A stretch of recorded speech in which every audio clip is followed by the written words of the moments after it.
Jadi apa kata kita jemput Kak Long, kesayangan kita Fina Nasrul untuk dapatkan penjelasan lebih lanjut mengenai isu KLF ini. Jadi, dipersilakan. Fina Nasrul, keset tadi weekend. Silakan duduk. Saya ajak sikit. Sihat-sihat alhamdulillah. Jarang tengok Fina mengenakan busana berwarna putih. Hari ni dia neutral lah kiranya. Sebab hari tu Ahmad kata dah sama colour, baju dia dah sama colour dengan sofa. Jadi hari ni pun you all baju pun colourful, jadi saya pilih untuk putih lah. Okey. So color Peneutralan pilu orang panggil. Okey, terus nak cerita panas ni. Welcome Mama Fina. Okey, tak nak buang masa. Soalan pertamanya, apa yang berlaku sebenarnya Fina? Tim dah sempurna, credibility dah okey, tapi ada pula drama macam ni. Itulah yang berlaku sebenarnya sekarang ni. Saya juga pada awalnya terkejut dengan apa yang sedang berlaku dalam pasukan KL City dan juga KLFA. Tak sangka perkara ini berlaku selepas mereka berjaya dinobatkan selaku juara yang baru untuk Piala Malaysia. Sepatutnya apabila pasukan sudah perform dengan begitu bagus dan sudah ada base yang cukup baik, dari segi pengurusan, dari segi segala-galanya perlulah dikekalkan. Janganlah busuk hati, kan? Sebabnya pada saya YB Khalid menjalankan tanggungjawab yang dengan cukup baik, kerana buktinya kita nampak sendiri. Jadi apabila berlaku perkara-perkara sebegini, sudah pastinya memberikan satu kerugian kepada semua pihak. Kalau kita nampak KL City sebagai pasukan yang boleh diberikan harapan untuk menyelah dan juga memberikan saingan kepada pasukan-pasukan utama di saingan Liga, tapi jika berlaku masalah-masalah sebegini, maka hilanglah orang kata satu pesaing yang cukup bagus untuk saingan Liga musim ini. Kerana mau tak mau kita terpaksa menerima hakikat masalah kewangan akan menjadi punca utama pasukan itu gagal untuk menyelah. Ya, kalau kita lihat di England, Chelsea sekarang kena sanction dengan kerajaan UK. Tapi difahamkan KLFA penaja masuk lambat, geran disekat. Ups. Terlepas pula. Betul ke? Itulah cerita dia. Itulah cerita cerita yang dia. saya dapat daripada Kongres KLFA tadi, di mana Presiden ketika ini, yang masih lagi Presiden, YB Khalid Samad menegaskan berlakunya penyekatan geran yang kebiasaannya diberikan oleh pihak DBKL. Kabarnya ia disekat selagi YB Khalid masih lagi berada di situ. Jadi apakah permainan yang cuba mereka corakkan ketika ini, kita sudah nampak mungkin dari segi perebutan kuasa ataupun pengaruh yalah berada di tampuk tertinggi, mungkin akan memainkan peranan ataupun perkara itulah yang dicari-cari khususnya untuk seorang politik, ahli politik. Okey. Yang lagi panas juga perubahan presiden pada pendapat Fina. Perlu atau tidak? Kalau benda tu dah elok, jangan ubah. Kan? Saya dah banyak kali dah cakap benda ni. Benda dah cantik, benda dah ada hasil, benda dah memberikan orang kata kesan yang positif kepada pasukan. Kenapa perlu diubah? Saya melihat, sekali lagi saya ingin menegaskan, YB Khalid adalah individu yang menjalankan tanggungjawab dengan betul. Dan beliau memiliki perancangan yang banyak untuk mengadakan beberapa lagi akademi dan juga padang bola futsal selepas ini untuk jangka masa 2 tahun. Jadi dengan perancangan-perancangan yang sebegitu, apa yang perlu dilakukan oleh pihak yang kononnya membantu dari segi kewangan adalah memberikan kewangan yang sewajarnya. Kenapa perlu disekat-sekat? Ni dah 2 bulan tak ada gaji, dia dah masuk Mac. Nanti dah jadi 3 bulan. Jadi perkara inilah yang akan menyekat kemampuan sebenar pasukan tu. Yalah, kata nak tolong kena ikhlas lah. Ya, betul. Fina, tidak dinafikan keakraban Fina dengan keluarga bola sepak Malaysia, khususnya KL City ini. Melihat kepada pemain-pemain barisan jurulatih, bagaimana mereka menangani isu ni? Sebab kalau tengok kat Padang nampak macam cantik, dia main nampak macam bisnes as Walaupun usual. kata tidak seperti pengakhiran mereka last year, tapi still permainan tu still nampak. Macam mana ya? Saya cakap, okey. Satu, tidak banyak komplain yang boleh dibuat kerana kalau ikut undang-undang FIFA pun memasuki 2 bulan baru boleh dibuat laporan berkenaan dengan masalah gaji ya. Tetapi saya fikir pemain-pemain ini masih lagi boleh bertoleransi. Saya sudah pun mendapatkan penjelasan daripada Stanley Burnett sendiri, daripada beberapa pemain yang mereka sebenarnya masih lagi memberi muka dan masih lagi menjalankan tanggungjawab seperti yang sepatutnya. Jadi janganlah dihancurkan kepercayaan itu kerana perkara inilah yang sering menjadi pembunuh kepada klub bola sepak yang ada di Malaysia. Ya, Tina, kalau cerita bola sepak tempatan especially deep dia tu menusuk kalbu, tapi tentunya itu yang sesuatu kita tidak ingin mulakan dalam season baru ini. Betul. Kan Apatah cerita-cerita lagi kepada pasukan yang sekarang ni dianggap Raja Lembah Kelang. Oh, okey. Terima Saya terima. Okey. Tak apa, Bagaimana kita bagi tu? pujian. Fina jangan ke mana Fina. Okey. Kalau boleh tolong check account dulu. Dah masuk ke belum? Stay situ. Tunggu Selasa. Selasa juga.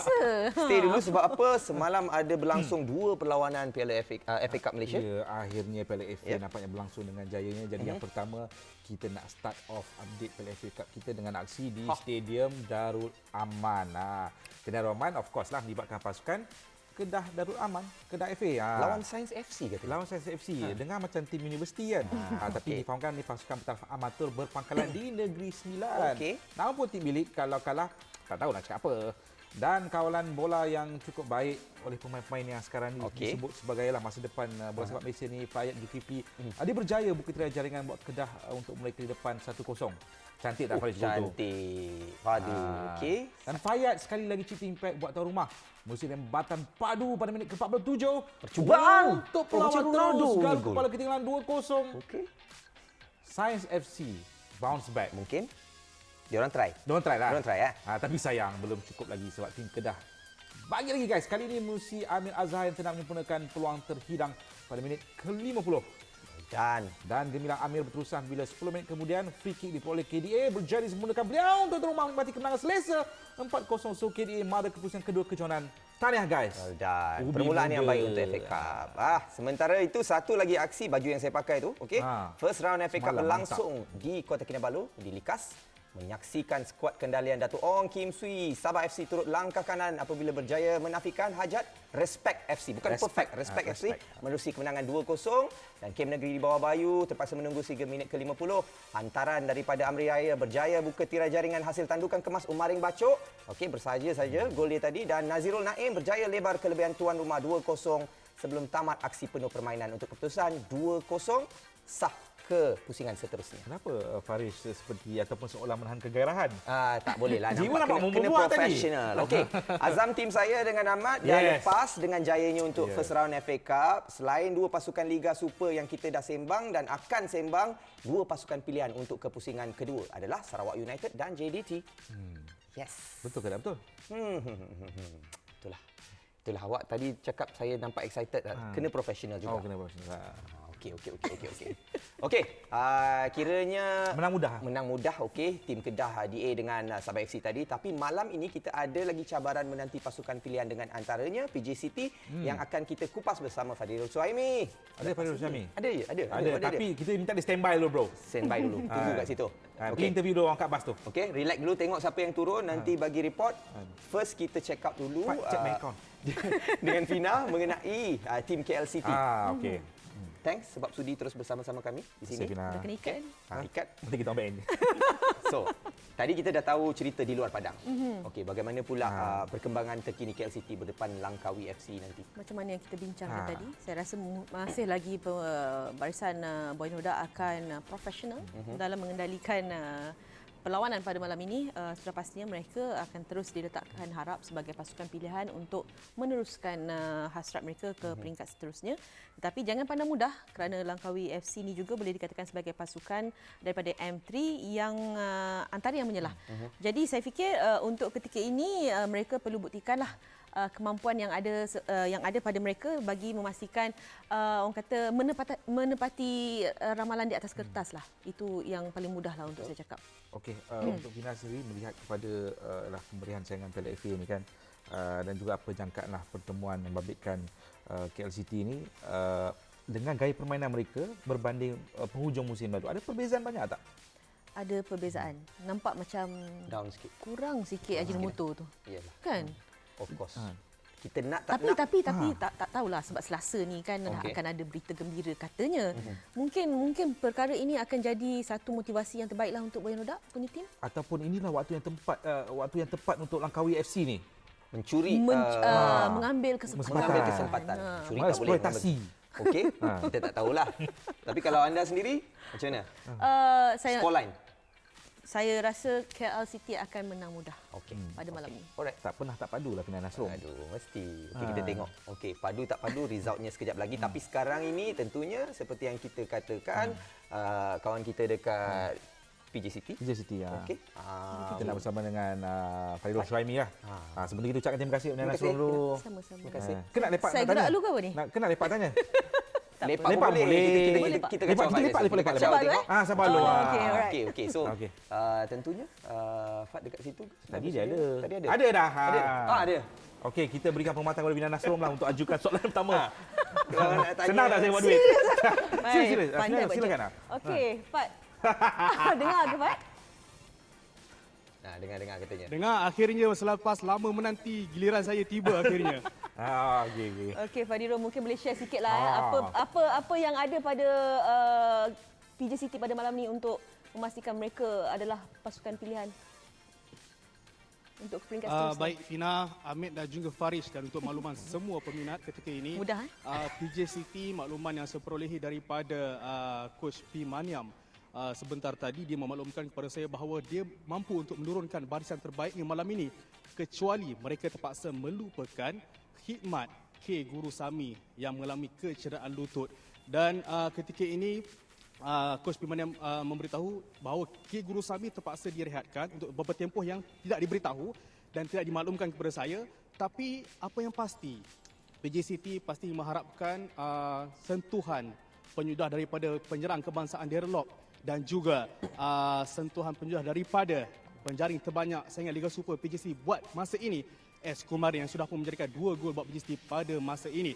Dan sementara itu di kamp Kelantan pula, di kamp Kelantan mereka juga kehilangan seorang pemain iaitu kapten mereka iaitu Zubir Azmi yang baru saja dimaklumkan kepada saya oleh Coach Rizal Zamri Yahya bahawa Zubir Azmi baru saja selesai menjalani ujian MRI dan masih lagi menunggu keputusan, dan kita mengharapkan agar Zubir tidak mengalami kecederaan serius di mana pasti akan satu kerugian lah buat Kelantan seandainya hilangnya khidmat pemain berpengalaman ini. Tetapi apa yang menariknya buat Kelantan pada malam ini, penyokong Kelantan pastinya menantikan kemunculan sulung ataupun debut Fadil Antar, penyerang kelahiran Lubnan yang juga rakan senegara penyerang Penang FC Hilal Bassam El Halwe yang dijangka malam ini bakal diturunkan oleh Coach Rizal.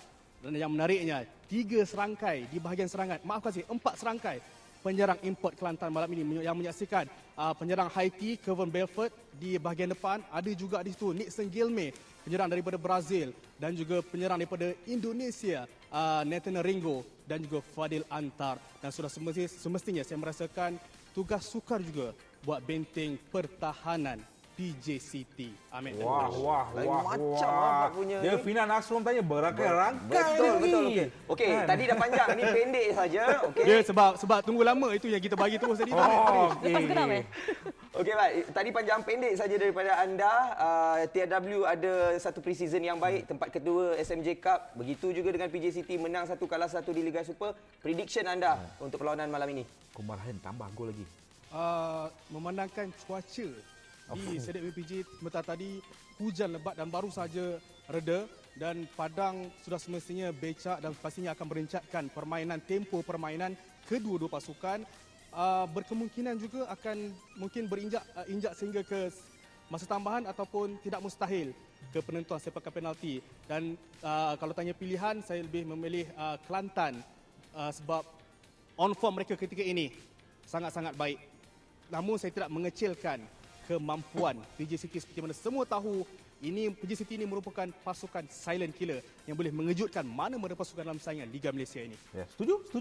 Sebenarnya dia pun tak tahu. Dia pilih Kelantan tapi dia kata PJ City silent killer. Bijak dia. Bijak, okey. Bijak, okey Fat. Senang cerita, play safe. Kami nantikan laporan penuh.